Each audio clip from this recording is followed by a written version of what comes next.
I'm Joan Garnett and welcome to my video on making a plant-based smoothie. We at GPA are committed to bringing our clients information that can change the health of America. According to the CDC, 7 out of 10 deaths among Americans are from chronic diseases.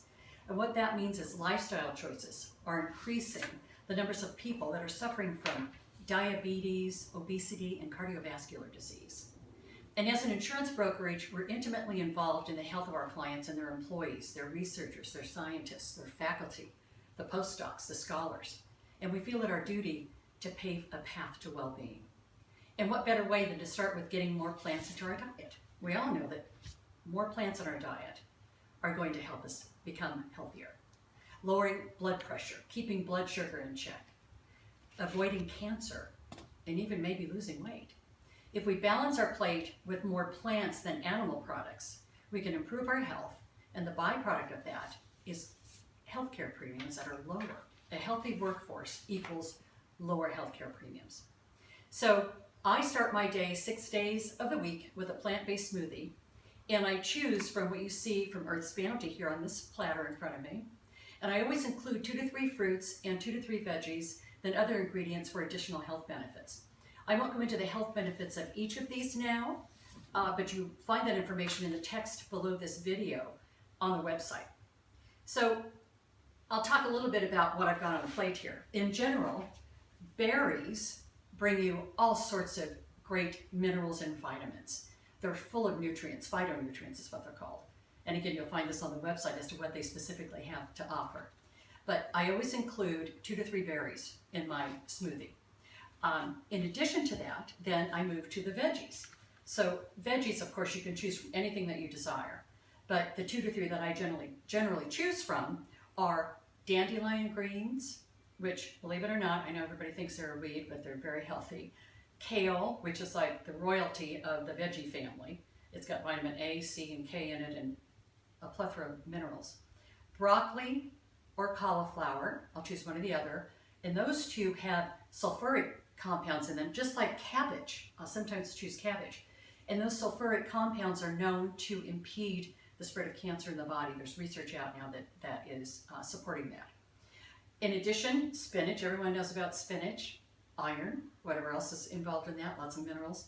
And then to actually sweeten up the smoothie, I'll add pineapple, which is actually, and I'll just use a little piece of pineapple to sweeten it up, which pineapple is high in bromine and vitamin C, or I may use a half or a whole banana. Now I know these bananas don't look that great right now, but I have them out here specifically looking kind of old and worn, but to sort of prove that you could still use these in a smoothie. In my family, everyone likes to eat bananas, and I go out and purchase the bananas, and inevitably, by the end of the week, those bananas are starting to look pretty poor, the ones that are left over. So what you can do is throw these in a smoothie, which is what I do, or you can actually peel them and freeze them and put them in a freezer bag, put them in the freezer, and then take them out and drop them in the smoothie, and then you'll have the benefits of the banana plus kind of like an ice cube put in the smoothie. So it's really, you don't have to be concerned about bananas that start to turn. Another thing that I'll use to sweeten up a smoothie is either ginger or mint. Ginger I'll peel, cut up into little medallions. I'll actually freeze that too, pull out a couple of those and throw them in the smoothie. Great anti-inflammatory properties with ginger. And mint, it just tastes great. It makes it taste really fresh. So I love putting mint in a smoothie. In addition to all of these wonderful things, I also add a tablespoon of flaxseed, which is known for its omega-3, so it's heart healthy. I'll add also a tablespoon of chia seed. Chia has a lot of fiber in it, plus a lot of the same properties as flax, but the more fiber I like to have in with the smoothie. And then also hemp seed. And indeed, that does come from the cannabis plant, but you're not going to get any of that high from having hemp seed in your smoothie. What hemp does is add the protein I'm looking for in the smoothie. Hemp is known for its omega-3 properties as well, but I get enough protein from the hemp. If you don't think that hemp, or if you try hemp and it doesn't give you enough protein, you don't get that feeling of having enough, then you can also add nuts or almond milk to your smoothie. For my liquid, I use coconut water. And I find that coconut water provides a little bit more flavor than just water. You can use just water. This is going to add a few more calories, as are these, but I try to keep my smoothies under 500 calories. And so far I've been able to do that with just what you're seeing here. Every once in a while I'll add another vegetable or two, but these are primarily what I use in my smoothies. And it just so happens that I have one that's about ready to go right now. I've actually put, this one is going to include broccoli. It has broccoli, cauliflower, strawberries, blueberries, blackberries, dandelion greens, and kale. So I put a few more in there than I normally do, but that's what I felt like today. And I also have about 8 ounces of coconut water. You'll get the actual ingredients and measurements on the website for this particular smoothie that I'm making today.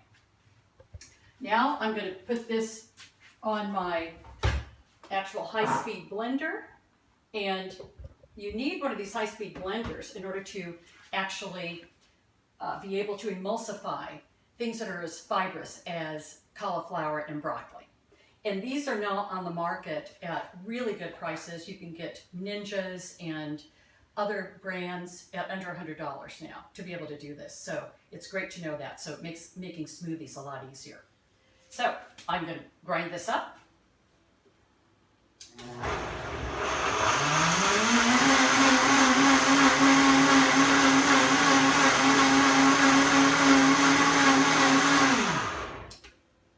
And that's all it takes. Not very long in one of these.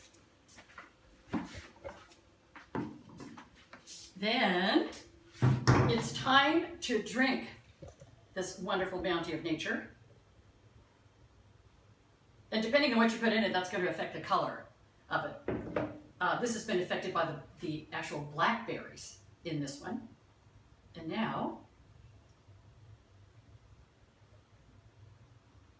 delicious. Great way to start the day to get all your vitamins and nutrients right at breakfast time. Thank you for joining me. There will be more on the website.